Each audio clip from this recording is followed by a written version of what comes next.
பிரியமானவர்களே, இன்றைய நாளிலும் வேதத்திலிருந்து ஒரு வசனத்தின் மூலமாக உங்களை சந்திப்பதில் மிக மகிழ்ச்சி அடைகிறேன். நீதிமொழிகள் 3வது அதிகாரம் 11வது வசனத்தை நாம் வாசிக்கும் போது, என் மகனே, நீ கர்த்தருடைய சிட்சையை அற்பமாய் எண்ணாதே, அவர் கடிந்து கொள்ளும் போது நீ சோர்ந்து போகாதே என்று நாம் வாசிக்கிறோம். அன்பான தேவனுடைய பிள்ளைகளே, ஒரு தகப்பன் தன்னுடைய பிள்ளையை எப்படி சிட்சிக்கிறாரோ அதே போல கர்த்தர் யாரிடத்திலெல்லாம் பிரியமா இருக்கிறாரோ, யாரோடெல்லாம் அன்பு கூறுகிறாரோ அவர்களை சிட்சிக்கிறார். பிரியமானவர்களே, இந்த வசனத்தை ஒரு நிமிடம் தியானம் செய்து பாருங்கள். எவ்வளவு ஒரு அழகான வார்த்தை. ஆண்டவர் என் மகனே என்று சொல்லி கூப்பிடுகிறார். என் மகனே என்று சொல்லும் போது அது ஒரு அன்பின் வெளிப்பாடாக பார்க்கிறோம். அவர் நம்மீது வைத்திருக்கின்ற அன்பின் வெளிப்பாடாக என் மகனே என்று சொல்லி கூப்பிடுகிறார்.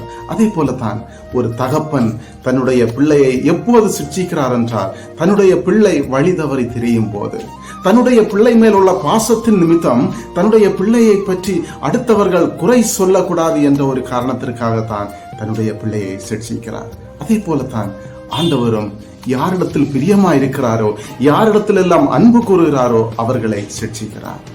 அந்த பிள்ளை தான் செய்த தவறை உணர்ந்து அறிக்கை செய்யும் போது எந்த கரம் அந்த பிள்ளையை அடித்ததோ அதே கரத்தினால் அந்த பிள்ளையை அரவணைக்கிறதை நாம் பார்க்கிறோம்.